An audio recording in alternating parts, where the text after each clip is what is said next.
Jemaat yang dikasihi Tuhan, marilah kita memulai ibadah kita pada pagi hari ini dengan menaikkan sebuah pujian bagi kemuliaan nama Tuhan. Hosana.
Saudara-saudara yang Tuhan kasihi, kebaktian ini berlangsung di dalam nama Bapa, Anak, dan Roh Kudus.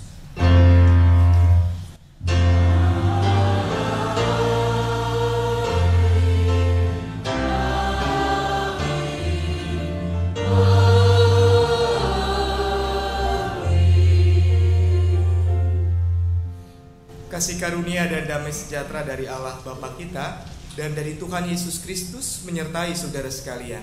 Dan menyertai saudara juga.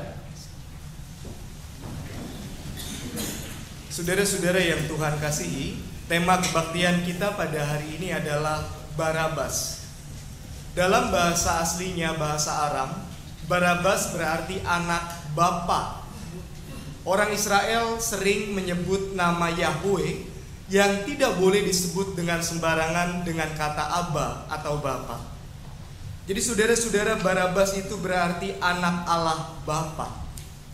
Dalam beberapa hal, Barabas ini menceritakan kehidupan saya dan saudara-saudara. Kita semua seperti Barabas layak disalibkan. Tetapi karena Yesus menggantikan hukuman kita, hukuman Barabas, kita kemudian yang berdosa ini boleh menyapa Allah sebagai Bapa, sebagai Aba bagi kita semua. Kita syukuri cinta kasih dan karunia Tuhan yang sungguh besar itu. Kita sambut kata pembuka dengan menyanyikan Tersembunyi Ujung Jalan.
Saudara-saudara, kita mengaku bahwa kita adalah anak Allah Bapa. Tetapi kita juga mengaku seringkali sebagai anak-anaknya kita tidak taat dan tidak mau mengikuti kehendaknya. Seringkali cinta kasih Allah Bapa yang sedemikian besar tidak bisa kita balas dengan kasih yang sama, dengan kasih yang setimpal. Oleh karena itu mari kita bersama-sama duduk dan merendahkan diri, bersama-sama merendahkan diri untuk mengakui dosa dan kesalahan karena kita gagal menjadi anak Bapa yang taat. Kita masuk dalam pengakuan dosa.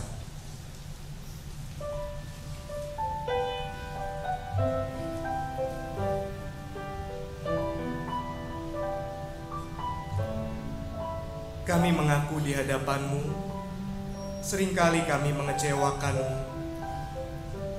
Sebenarnya kami tidak pantas disebut sebagai anak Allah Bapa, sebab kami adalah orang yang berdosa. Tetapi oleh cinta kasih-Mu ya Yesus, kami dilayakkan. Kami diangkat menjadi anak-anak Allah Bapa di surga. Pun demikian, kami tidak mampu hidup seturut dengan status kami sebagai anak-anak Bapa. Kami seringkali tidak taat. Kami seringkali tidak mampu mengasihi-Mu dengan segenap hati, jiwa, dan akal budi kami. Kami baru sungguh-sungguh mengingat Tuhan ketika kami berada dalam kesulitan, ketika kami mengeluh, ketika kami ada dalam pergumulan. Karena itu ya Bapa yang penuh kasih, dengan hati yang remuk dan jiwa yang hancur, kami mohon, ampuni kami untuk setiap dosa dan pelanggaran yang sudah kami perbuat, baik sengaja ataupun tidak. Kami juga mengaku di hadapan-Mu ya Bapa, Seringkali kami mengecewakan dan menyakiti hati sesama kami.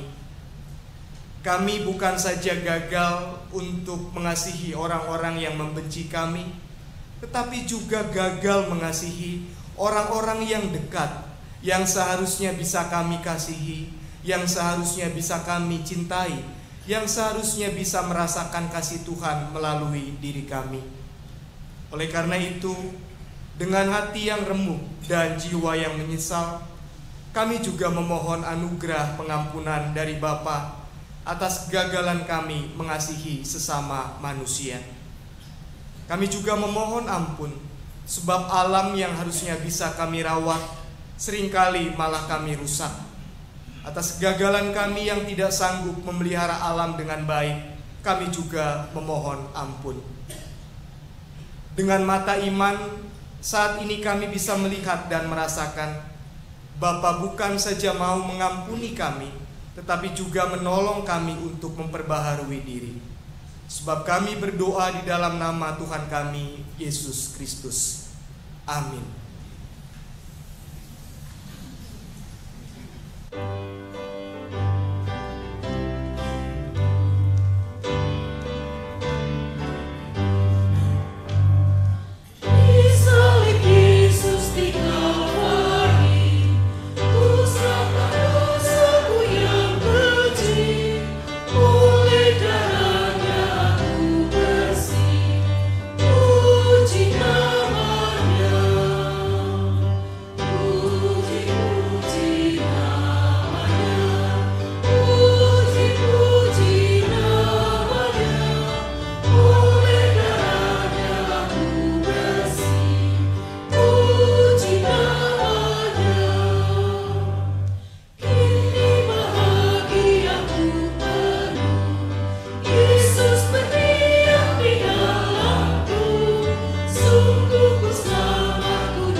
Saudara-saudara, bagi setiap kita yang sungguh-sungguh memohon ampun, dengarkanlah berita anugerah yang diambil dari Yohanes 3 ayat 16 yang demikian bunyinya. Karena begitu besar kasih Allah akan dunia ini, sehingga Ia telah mengaruniakan anaknya yang tunggal, supaya setiap orang yang percaya kepadanya tidak binasa, melainkan beroleh hidup yang kekal. Demikianlah berita anugerah dari Tuhan.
Saudara, kita berdoa. Ya Kristus, ya Tuhan, kami bersyukur untuk anugerah pengampunan yang tadi Tuhan sudah berikan. Kami bersyukur karena kami diingatkan lewat lagu tadi bahwa suatu saat kami akan berjumpa dengan Tuhan, entah karena kami dipanggil Tuhan, entah karena Tuhan akan datang kedua kalinya. Kami ingin ketika kami berjumpa dengan Tuhan, kami hidup sesuai dengan kehendak Tuhan sehingga kami menjumpai Tuhan dalam kebahagiaan.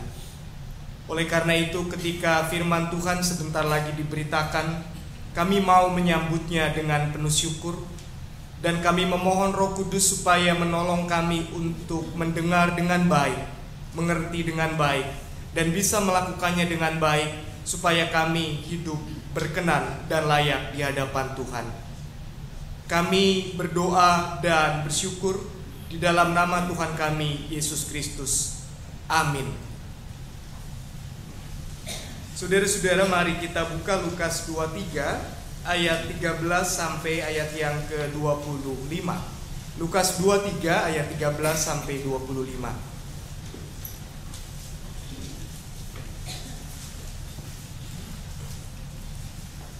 Kita akan membaca firman Tuhan secara berbalasan. Saya akan membaca ayat yang ganjil dan saudara-saudara membaca ayat yang genap. Lalu Pilatus mengumpulkan imam-imam kepala dan pemimpin-pemimpin serta rakyat,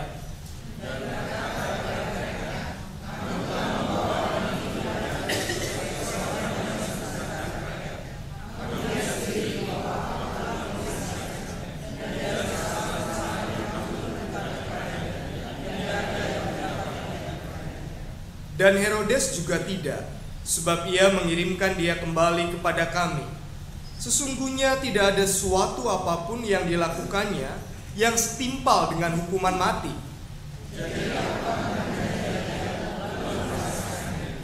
Sebab ia wajib melepaskan seorang bagi mereka pada hari raya itu.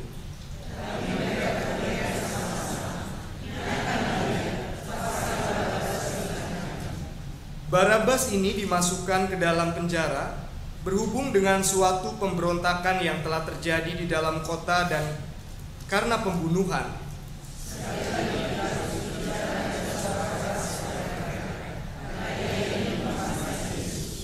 Tetapi mereka berteriak membalasnya, katanya, "Salibkan dia, salibkan dia."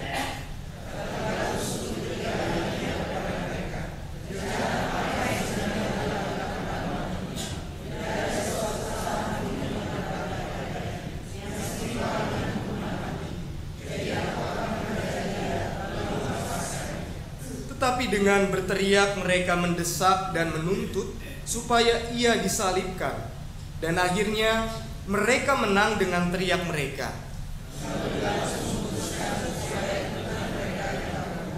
Dan ia melepaskan orang yang dimasukkan ke dalam penjara karena pemberontakan dan pembunuhan itu sesuai dengan tuntutan mereka.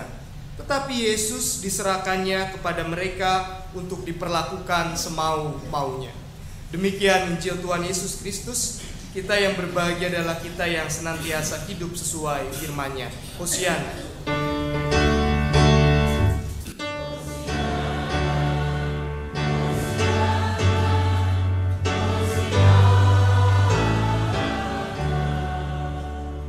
Saudara-saudara, kita akan melihat monolog yang akan kita lihat di layar.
Saudara-saudara, tema kita saat ini adalah Barabas.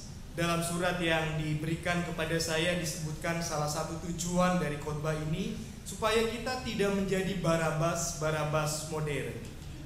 Tentu saja kita mengerti maksudnya, supaya saya dan saudara-saudara tidak memberontak gitu kira-kira.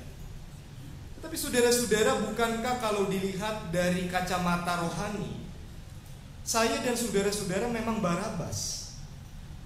Maksud saya, malah kita harus bersyukur sebab kehidupan Barabas itu mencerminkan kehidupan saya yang walaupun berdosa, walaupun layak disalibkan, tetapi diganti hukuman itu oleh Tuhan. Saudara-saudara, ini yang akan kita renungkan, supaya dari perenungan kita terhadap kehidupan Barabas, kita bersyukur kepada Yesus yang mau menggantikan hukuman mati yang seharusnya saya pikul, yang seharusnya saudara-saudara tanggung. Yang pertama, saudara-saudara, kita mau melihat bahwa Yesus Kristus tidak bersalah, namun dirinya diadili dan tidak dibebaskan. Ini kita lihat dari ayat ke-13 sampai ayat yang ke-17. Lalu Pilatus mengumpulkan imam-imam kepala dan pemimpin-pemimpin serta rakyat. Saudara, siapa Pontius Pilatus ini? Ini kan sering kita ucapkan ketika kita mengucapkan pengakuan iman rasul. Saudara-saudara, Pontius Pilatus adalah gubernur Roma yang saat itu dipercaya oleh Raja Roma untuk menjajah orang-orang Israel, orang-orang Yahudi. Tetapi gubernur tahu pasti bangsa yang paling susah diatur adalah bangsa Yahudi. Khususnya di dalam hal keagamaan, bangsa Yahudi itu tidak mau diatur dan diintervensi oleh bangsa Romawi. Karena itu kalau ada masalah-masalah hukum yang terkait dengan keagamaan, biasanya Pontius Pilatus meminta bantuan Herodes. Nah, Herodes ini adalah raja orang Yahudi, sebetulnya raja boneka yang dipercaya pemerintah Roma untuk menyelesaikan masalah-masalah keagamaan. Rupa-rupanya ketika Pontius Pilatus dan Herodes memerintah, ada perkara yang ditujukan kepada mereka terkait dengan Yesus. Yesus dibawa kepada Pilatus, diadili oleh Pilatus supaya disalibkan. Saudara-saudara, salib itu apa sih? Salib itu sebuah bentuk hukuman dari bangsa Roma yang ditujukan untuk penjahat kelas kakap. Jadi kalau penjahat kira-kira sudah betul-betul berat kejahatannya dan tidak mungkin bisa berubah, dia akan disalibkan. Itu adalah bentuk hukuman yang paling keji. Sebab biasanya sebelum orang disalibkan, orang akan disiksa dengan cambuk yang disebut flagellum, di mana cambuk ini ujungnya begitu tajam karena ada tulang atau besi yang tajam. Dan cambuk itu dicambukkan berkali-kali supaya orang yang akan disalibkan menderita duluan, dan ketika digantung di salib, orang banyak itu kapok dan ketakutan. Jangan main-main sama pemerintah Roma. Kalau kamu memberontak seperti dia, kamu matinya betul-betul tragis dan menyakitkan. Saudara-saudara, Yesus Tuhan kita dibawa oleh orang-orang Yahudi yang beberapa hari sebelumnya itu dengan daun palem berkata, Hosana, Hosana, selamatkanlah kami, tolonglah kami, Engkaulah Allah kami, Engkaulah Raja kami. Tapi berselang beberapa hari, orang-orang ini membawa Yesus ke hadapan Pilatus dan meminta Pilatus untuk menyalibkan. Tuduhannya makar. Saudara tahu makar ya? Memberontak. Karena dia mengaku anak Allah dan mau menggulingkan pemerintah Roma, maka orang ini berbahaya tolong tangkap, adili, dan siksa dia. Saudara-saudara, apa kata Pilatus dan apa kata Herodes? Kamu telah membawa orang ini kepadaku sebagai seorang yang menyesatkan rakyat karena mengaku anak Allah. Kamu lihat sendiri bahwa aku telah memeriksanya, dan dari kesalahan yang kamu tuduhkan kepadanya tidak ada yang kudapati seperti itu. Tidak ada kesalahan yang kamu tuduhkan kepadanya. Kalau kamu ragu terhadap keputusanku, kamu harus mempertimbangkan pendapat Herodes, rajamu sendiri. Dan Herodes juga tidak, sebab ia mengirimkan dia kembali kepada kami. Sesungguhnya tidak ada suatu pun yang dilakukannya yang setimpal dengan hukuman mati. Saudara-saudara, melalui litsus, penelitian khusus, melalui kajian-kajian yang dilakukan oleh Pontius Pilatus menyimpulkan orang ini tidak bersalah dan tidak pantas dijatuhi hukuman mati. Oke, kalau kamu tidak puas, saya akan siksa orang ini, tetapi nanti aku lepaskan. Saudara-saudara, pada saat itu menjelang Paskah. Paskah itu adalah hari raya yang sangat besar untuk orang Israel, dan biasanya mereka akan merayakannya dengan cara membebaskan seorang terdakwa. Jadi Pilatus sudah mau membebaskan Tuhan Yesus. Orang tidak salah, kok kamu mau nyuruh saya untuk menghukum dia dengan cara keji di atas kayu salib? Aku hanya akan siksa, tetapi setelah itu aku akan lepas. Saudara, ini yang pertama-tama harus kita pegang dengan kuat tentang Yesus yang disalib. Yesus tidak punya kesalahan apapun. Dan dari peristiwa ini kita bisa melihat penggenapan kitab Yesaya pasal 53 ayat yang ketiga dan yang ketujuh. Mari kita buka kitab kita baca apa yang dikatakan firman Tuhan di sana. Yesaya 53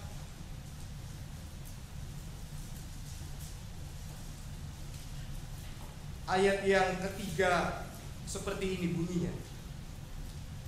Ia dihina dan dihindari orang. Saudara, orang yang dihukum salib itu orang yang paling hina di antara orang yang hina. Penjahat yang menjijikan dan pantas untuk dihukum mati sehingga digantung di atas salib agar orang jera berbuat salah seperti dia. Seorang yang penuh kesengsaraan dan yang biasa menderita kesakitan. Ia sangat dihina sehingga orang menutup mukanya terhadap dia, dan bagi kita pun orang ini tidak masuk hitungan.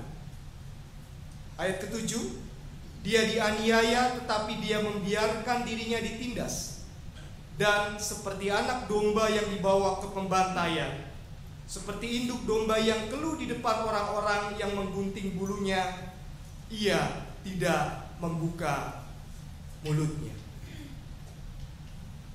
Saudara, Yesus anak Allah tidak salah apa-apa, tetapi dia diadili dan disiksa. Yang kedua, saudara-saudara, walaupun Yesus tidak salah, orang banyak itu minta agar Yesus dihukum dengan cara disalibkan, sementara Barabas yang bersalah malah dibebaskan. Ini akan kita lihat di ayat 18 sampai ayat yang ke-23. Saudara-saudara, menarik sekali. Nama Yesus Kristus dengan nama Barabas itu sama. Kalau Barabas itu namanya Yesus Barabas, seperti tertulis dalam Matius 27 ayat 17. Yesus itu sebetulnya nama pasaran dalam kehidupan orang Israel. Kalau orang Jawa, nama yang banyak itu apa biasanya? Joko, Bambang, Bejo. Nah, Yesus ini nama pasaran pada zaman itu yang artinya adalah Tuhan penyelamat. Nah, Barabas nama panjangnya adalah Yesus Barabas. Tuhan penyelamat, Barabas itu artinya anak Allah. Saudara-saudara, bukan kebetulan kalau orang yang diminta untuk dibebaskan ini namanya Yesus Barabas. Tuhan penyelamat, anak Allah. Orang yang terhukum ini kok malah namanya anak Allah, yang lebih cocok dikenakan pada diri Yesus. Sementara Yesus namanya Yesus Kristus, Tuhan penyelamat yang diurapi untuk menjadi juru selamat. Artinya Kristus seperti itu. Ada Yesus Kristus yang tidak bersalah apa-apa tetapi harus dihukum mati. Tetapi ada penjahat yang memberontak kepada pemerintah Roma malah dibebaskan. Terbalik, saudara-saudara. Ini bukan saja menelanjangi kadang-kadang wajah hukum yang seringkali tidak adil. Katanya sering hukum itu bukan membela yang benar, tetapi membela yang bayar. Hukum itu seringkali tajam ke bawah, tumpul ke atas. Tetapi dalam perkara Yesus situasinya jauh lebih memalukan, saudara-saudara. Ada orang yang nyata-nyata pantas digantung di atas salib karena orang ini memberontak, karena orang ini makar, karena orang ini tidak taat kepada pemerintah, minta dibebaskan. Tetapi ada anak Allah yang sejati, anak Allah yang penuh kasih, anak Allah yang tidak punya dosa, malah disalibkan. Saudara-saudara, bagaimana kita mengerti firman Tuhan ini? Saudara-saudara, firman Tuhan ini mau mengajarkan kita bahwa kadang-kadang seperti orang banyak, kita tidak sadar bahwa diri kita ini sebetulnya Barabas, dan diri kita ini sebetulnya memang pantas untuk disalibkan. Saudara-saudara, saya tahu di hadapan hukum mungkin kita tidak bersalah.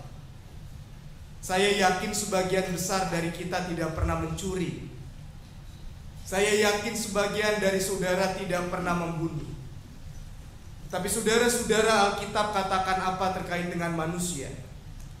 Kalau ada orang yang berkata dirinya tidak berdosa, maka dia adalah penipu dan kebenaran tidak ada di dalam dia. Saudara-saudara, di mata manusia, pendeta Darwin mungkin adalah orang yang relatif baik karena dia sebagai pendeta kok kelihatannya jarang berdosa. Tetapi saya tahu di hadapan Allah betapa saya dosa, betapa saya seringkali tidak pantas, betapa saya memang tidak layak sebagai umatnya. Saudara, Tuhan bilang berbohong dosa enggak? Dosa. Siapa di antara kita yang tidak pernah bohong? Pendeta pernah bohong? Pernah. Jangan jauh-jauh, misalnya dibilang, Pak capek habis kesini-sini. Oh enggak capek, enggak apa-apa. Padahal dirinya harusnya kan, iya saya capek tetapi tidak apa-apa melayani suka. Itu bohong enggak? Itu dosa enggak? Dan itu sama kualitasnya atau tingkatnya dengan membunuh. Kenapa, saudara? Karena Allah di dalam hukum Taurat tidak pernah mengatakan jangan membunuh dan kamu boleh berbohong, sebab membunuh itu lebih berat hukumannya dibanding Anda berbohong pun sudah. Jangan berzina. Saya tahu saudara-saudara sebagian besar tidak berzina laki-laki. Tetapi apa kata firman Tuhan? Ada tertulis jangan berzina atau jangan meninggalkan istri lalu kawin lagi. Mungkin zina dimaknai seperti itu. Tetapi aku berkata kepadamu, kata Yesus. Apa kata Tuhan? Barang siapa seorang laki-laki melihat seorang perempuan dan mengingini dalam hati, dia sudah. Tolong angkat tangan laki-laki yang tidak pernah seperti itu. Pak, pernah enggak ngelihat perempuan yang titik dan Bapak ngelihatnya lama sekali? Pernah enggak? Yang teriak enggak itu istrinya kayaknya. Saudara, ini sederhana sepertinya, tetapi ini sangat serius. Menurut standar Allah, semua orang itu berdosa, dan karena itu semua orang layak untuk mendapatkan hukuman maut. Oleh karena itu, seorang reformator gereja yang bernama Martin Luther pernah bilang, andai kata Allah itu seperti manusia yang membalas kesalahan setimpal dengan kesalahan, maka yang harus digantung di atas kayu salib bukan Yesus, tetapi Darwin, tetapi Simon, tetapi siapapun manusia, dia harus mati di atas kayu salib. Saudara-saudara, kenapa orang banyak malah memilih Barabas? Karena secara spiritual banyak orang Kristen, seperti orang banyak itu, tidak mau mengakui bahwa dirinya itu berdosa seperti yang disampaikan oleh Injil Tuhan Yesus Kristus, dan karena itu kita membutuhkan anugerah pengampunan dari Yesus. Ini yang kedua yang Tuhan mau sampaikan kepada kita. Tanpa menyadari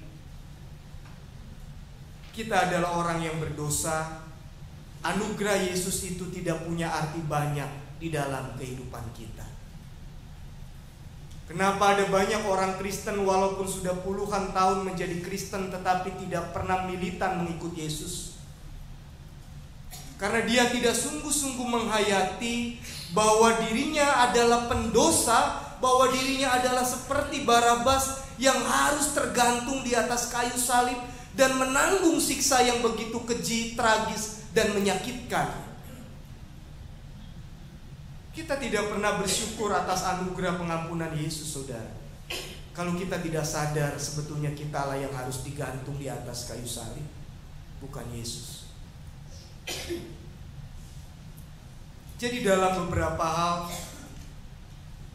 sesungguhnya kita ini Barabas di dalam kehidupan modern. Orang yang harusnya mati dan disiksa karena selalu berdosa dan tidak pantas, tapi dibebaskan oleh anak Allah sendiri yang tidak berdosa. Yang ketiga, saudara-saudara, kenyataan yang kedua itu harusnya membuat kita sungguh-sungguh hidup di dalam rasa syukur. Setelah negosiasi antara Pilatus dengan orang banyak, jangan hukum Yesus ini, tapi orang banyak berteriak, salibkanlah dia, sampai 3 kali. Kemudian Alkitab mencatat, maka saudara-saudara, Pilatus kemudian menyerah. Akhirnya di sini diceritakan orang banyak menang dengan teriak mereka. Ayat 24 katakan, lalu Pilatus memutuskan supaya tuntutan mereka dikabulkan. Keputusannya seperti itu.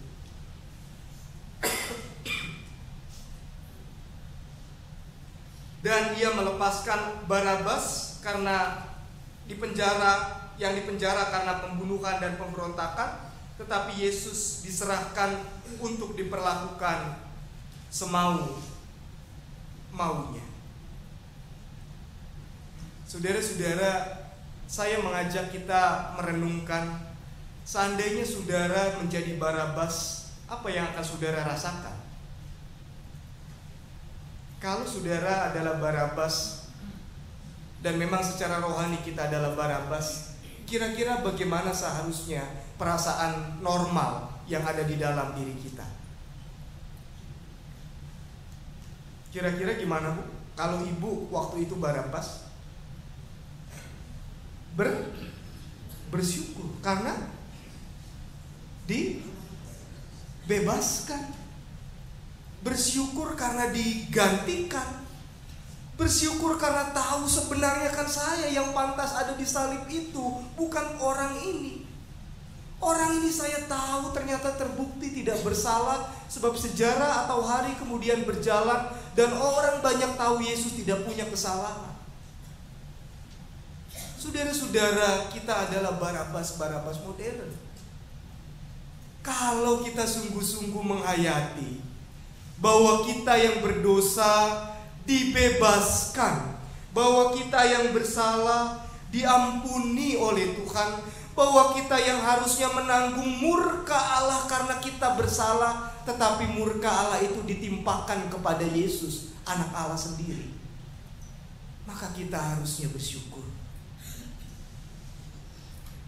Saudara-saudara, ada paradoks di dalam kehidupan Barabas terkait dengan sikap dan namanya. Barabas berarti anak Allah. Dia yang berdosa dibebaskan dan menjadi orang yang hidup sebagai anak. Saudara-saudara, bukankah itu saya? Dan bukankah di dalam diri Barabas kita bisa menemukan ada wajah kita juga? Yohanes 1 ayat 12 berkata seperti ini. Tetapi mereka yang percaya kepadanya diberinya kuasa untuk menjadi anak Allah. Kita yang tidak pantas, karena darah Yesus membuat kita dilayakkan, sehingga kita diangkat atau diadopsi sebagai anak Allah. Sehingga Allah kita bisa sapa sebagai Aba, bisa kita sapa sebagai Bapa buat kita. Saudara,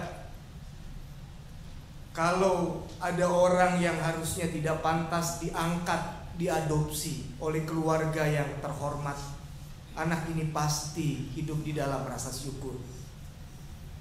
Kalau kita betul-betul tahu kita adalah Barabas yang pantas dihukum mati, tetapi Yesus menggantikan hukuman mati itu dan mengangkat kita menjadi anak Allah. Orang Kristen tidak punya alasan untuk tidak bersyukur di dalam hidupnya. Saudara punya kesulitan, mungkin. Saudara sakitnya tidak tersembuhkan, mungkin. Tetapi karena saya sudah ditebus dan punya status sebagai anak Allah, saya tahu di dalam sakit pun saya disayang oleh Bapa di surga. Di dalam penderitaan pun saya disayang oleh Bapa di surga. Di dalam kesulitan pun saya disayang oleh Bapa di surga. Dan karena itu saya harus selalu bersyukur. Saudara, mungkin bisnis atau pekerjaan saudara gagal, tapi ingatlah status saudara sebagai anak Allah yang pasti disayang oleh Bapa di surga. Dan kalau kita adalah orang-orang yang tahu berterima kasih, kita akan selalu hidup menyenangkan Bapa kita yang sudah sangat sabar, yang selalu mengasihi dan mau memeluk kita yang berdosa ini, sehingga kita seperti Barabas dibebaskan dan boleh hidup sebagai anak Allah. Selamat menjadi Barabas, karena kasih karunia-Nya kita bebas. Amin.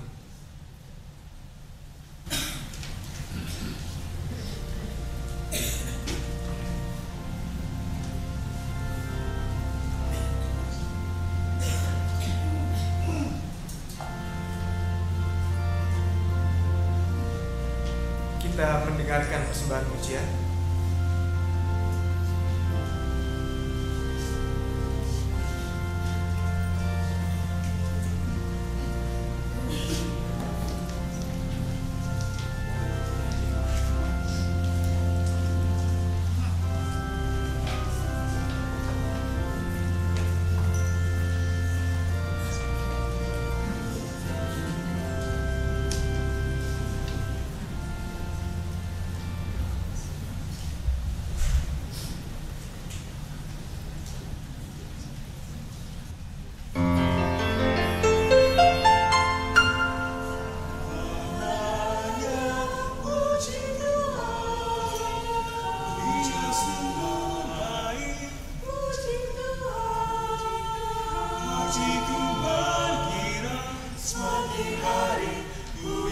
semakin memuji Dia. Indah mulia langit berbintang dan keindahan yang terbentang, ku mengagum Sang Pencipta yang penuh perhatian. Antara mahkota miliknya, namun Dia datang ke dunia menjadi korban yang sempurna di salib di Kalvari. Karenanya puji Tuhan, Tuhan sungguh baik. Maju di sampingku, ku dibelai dan dibelung karena dekapan kasih. Karenanya puji Tuhan, Dia pilihanku. Pujiku bergirang semakin hari, ku ingin semakin memuji Dia. Siapakah yang boleh naik ke gunung Tuhan, dan boleh berdiri di tempatnya yang kudus? Orang yang bersih tangan dan hatinya, Dialah yang terima berkat dari Tuhan. Orang yang bersih tangan dan hatinya, Dialah yang terima berkat dari Tuhan. Orang yang bersih tangan dan hatinya, Dialah yang terima berkat dari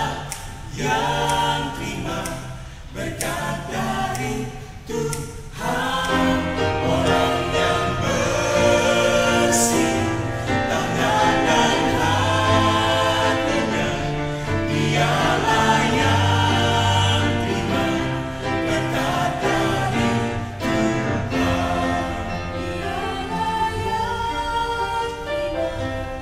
Dialah yang terima, Dialah yang terima berkat dari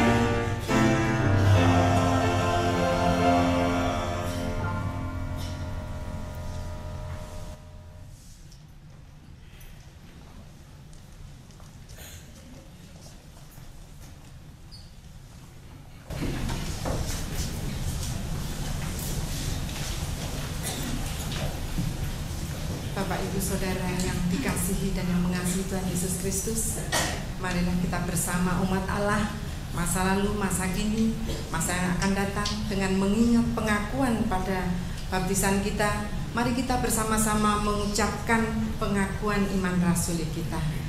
Aku percaya kepada Allah, Bapa yang Maha Kuasa, Halik langit dan bumi, dan kepada Yesus Kristus anaknya yang tunggal Tuhan kita, yang dikandung dari Roh Kudus, lahir dari anak Maria, yang menderita sengsara di bawah pemerintahan Pontius Pilatus, disalibkan, mati dan dikuburkan, turun ke dalam kerajaan Allah. Pada hari yang ketiga, bangkit pula dari antara mati, naik ke surga, duduk di sebelah kanan Allah, Bapa yang Maha Kuasa. Dan dari sana Ia akan datang untuk menghakimi orang yang hidup dan yang mati.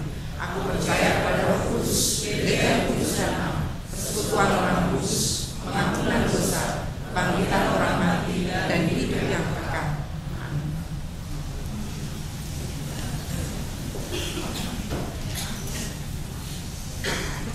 Persiapan perjamuan kudus. Pada hari Jumat 18 April 2014, kita akan merayakan perjamuan kudus Jumat Agung. Untuk menyambut dan ikut serta dalam perayaan itu, marilah kita mempersiapkan diri secara bersama-sama. 1.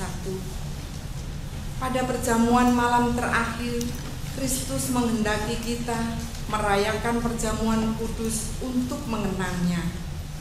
Mengenang Kristus berarti mengalami kehadirannya, seperti murid-muridnya dahulu mengalami kehadirannya bersama mereka.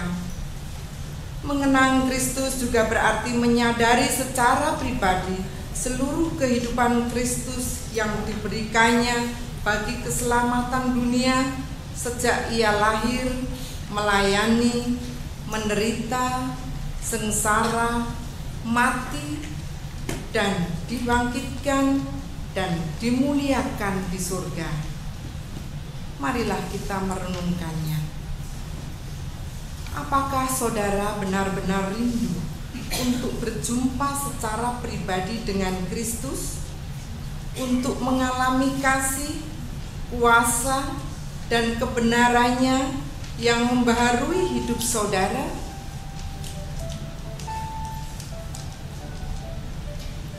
Apakah saudara menghayati bahwa seluruh kehidupan dan karya Kristus, yaitu kelahirannya, pelayanannya, penderitaannya, kematiannya, kebangkitannya, dengan kenaikannya ke surga sampai dengan kedatangannya kembali, terkait erat dengan kehidupan saudara? 2. Pada perjamuan malam terakhir, ketika Kristus memecah roti dan mengangkat cawan, ia membagikan tubuh dan darahnya sendiri kepada murid-muridnya. Menerima tubuh dan darahnya berarti dipersatukan dengan Kristus, sehingga ia menjadi kepala dan kita tubuhnya. Menerima tubuh dan darahnya berarti dipersatukan dengan semua orang yang menerimanya, juga menjadi satu tubuh dan satu roh. Marilah kita merenungkannya. Apakah saudara menghayati bahwa Kristus adalah kepala seluruh kehidupan saudara dalam hidup berjemaat dan bermasyarakat, dalam keluarga dan pekerjaan saudara? Apakah saudara menghayati bahwa saudara adalah anggota tubuh Kristus yang saling mengasihi seorang terhadap yang lain? 3. Ketika kita bersatu dengan Kristus, roti hidup yang dipecah-pecahkan bagi dunia ini, kita pun dipersatukan dalam kematian dan kebangkitan Kristus. Dipersatukan dengan Kristus berarti diutus untuk mengosongkan dan menyangkal diri, memikul salib, dan mengikut Kristus. Dipersatukan dengan Kristus berarti diutus untuk memberi hidup kita demi keselamatan dunia. Marilah kita merenungkannya. Apakah dalam persekutuan dengan Kristus, saudara mau berkorban dan menjadi berkat bagi sesama saudara?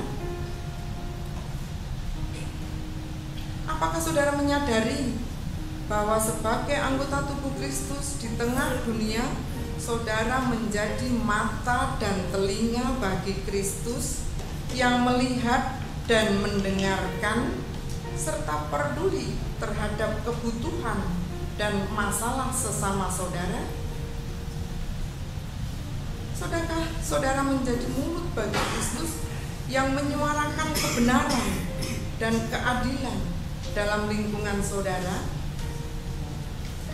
Sudahkah saudara menjadi tangan bagi Kristus yang berkarya memperjuangkan damai sejahtera di muka bumi?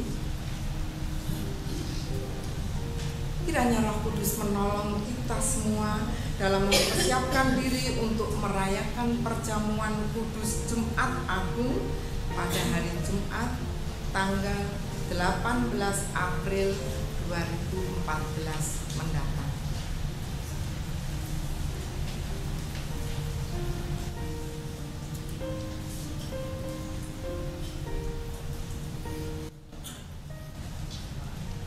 Saudara, mari kita menaikkan syafaat, kita berdoa. Terima kasih Tuhan, sebab karena kasih dan kebaikan Tuhan, kami yang harusnya menderita dan mati boleh mendapatkan kebebasan dan keselamatan. boleh dilayakkan menjadi anak-anak Bapa di surga. Kami berterima kasih karena kami merasakan sebagai anak-anak-Mu, kami selalu Tuhan berkati, kami selalu Tuhan pelihara. Tidak pernah sedetik pun Tuhan meninggalkan kehidupan kami, pun ketika kami harus menjalani periode-periode sulit di dalam kehidupan kami. Karena itu, izinkan kami bersyukur, izinkan kami berterima kasih untuk kasih dan kebaikan Tuhan, untuk karya dan pertolongan Tuhan di dalam kehidupan bangsa kami. Kami bersyukur karena proses pemilihan legislatif boleh berjalan dengan relatif baik. Kami memohon Tuhan juga yang menuntun proses pemilihan presiden negara kami, supaya juga berjalan dengan baik, dan darinya kami menghasilkan presiden yang sungguh-sungguh bisa memimpin negara ini menjadi negeri yang aman, adil, dan makmur. Kami berdoa supaya pemerintah yang masih memerintah terus Tuhan berkati, dan biarlah hal-hal yang belum mereka lakukan boleh mereka selesaikan di akhir periode pemerintahan mereka. Kami bersyukur untuk kasih setia Tuhan yang nyata di dalam diri mereka yang menderita karena berbagai macam hal. Kami memohon kasih-Mu semakin disempurnakan, sehingga mereka yang menderita karena kemiskinan, kebodohan, permusuhan, atau karena bencana alam juga boleh merasakan kasih-Mu yang indah, sehingga mereka boleh melanjutkan kehidupan mereka dengan baik. Kami bersyukur dan berterima kasih untuk campur tangan Tuhan bagi gereja-Mu di sini. Kami yakin gereja-Mu ini sangat mendapatkan berkat dari Tuhan dalam begitu banyak hal. Karena itu kami mohon supaya kami juga menjadi gereja yang mau dipimpin dan digembalakan oleh Tuhan, sehingga kami menjadi perpanjangan tubuh Kristus yang melayani, memberkati jemaat dan masyarakat.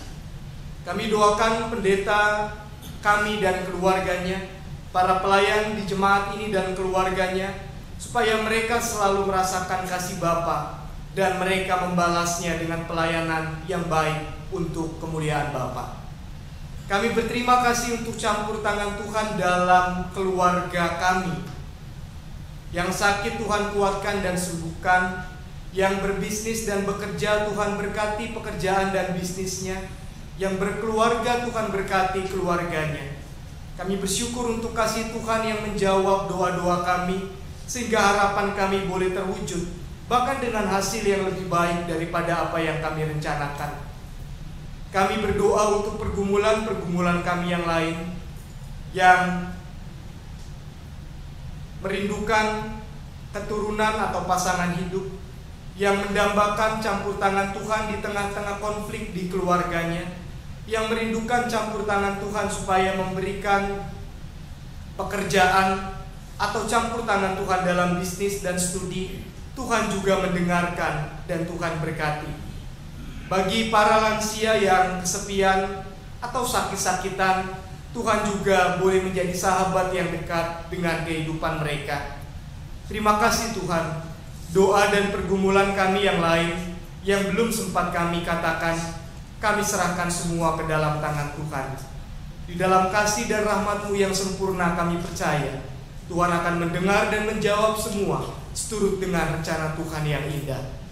Kalau rencana Tuhan berbeda dengan keinginan kami, ajar kami mengerti rencana-Mu lebih baik daripada keinginan kami. Kalau kami harus bersabar dan menanti, jangan biarkan api pengharapan dalam hidup kami padam, sebab kami tahu dalam pengharapan kepada Tuhan kami tidak pernah akan kecewa. Pengharapan kami tidak pernah sia-sia. Kami berdoa dan percaya di dalam nama Tuhan Yesus Kristus. Amin.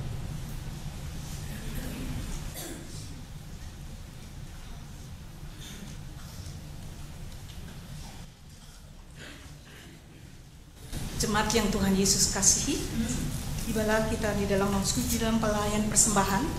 Marilah kita memberikan persembahan kita dengan penuh sukacita sambil mengingat firman Tuhan yang terambil dari 2 Korintus 8 ayat yang ke-7 yang demikian bunyinya, maka sekarang sama seperti kamu kaya dalam segala sesuatu, dalam iman, dalam perkataan, dalam pengetahuan, dalam kesungguhan untuk membantu, dan dalam kasihmu terhadap kami, demikianlah juga hendaknya kamu kaya dalam pelayanan kasih ini.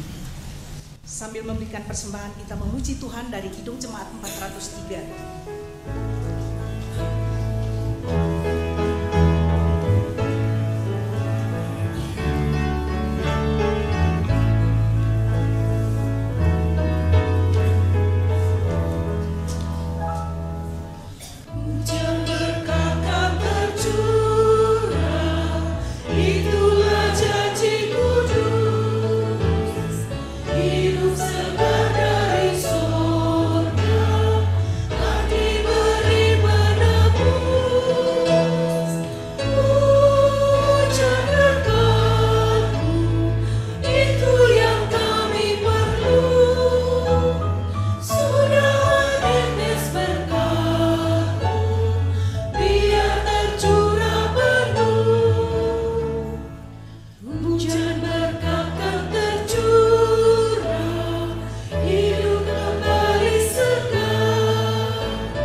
Bapa Surgawi, puji syukur dan terima kasih ya Bapa.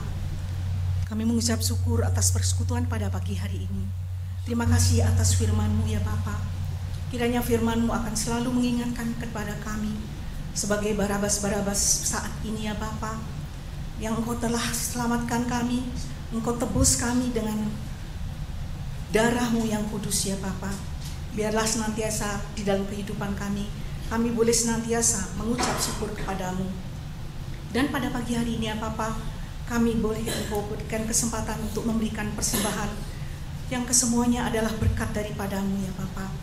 Kiranya Engkau akan menerima persembahan ini menjadi suatu persembahan yang terbaik di dalam kehidupan kami.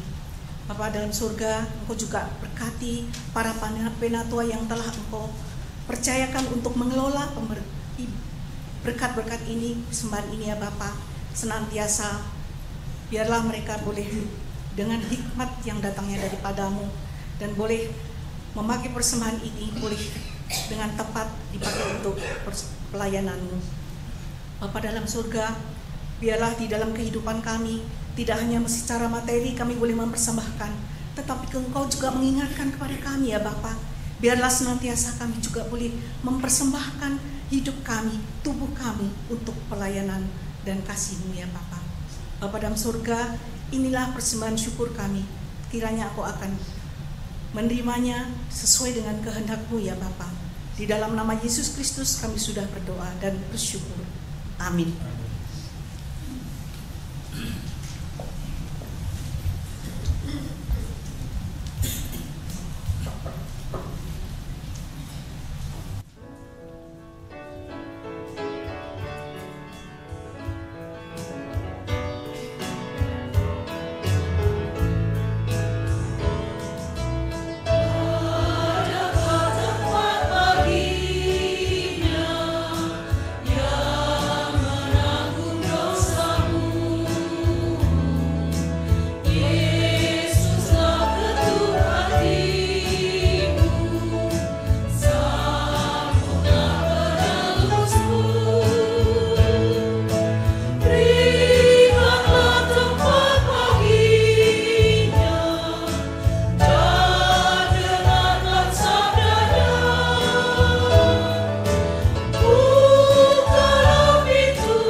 Tuhan, arahkanlah hatimu kepada Tuhan.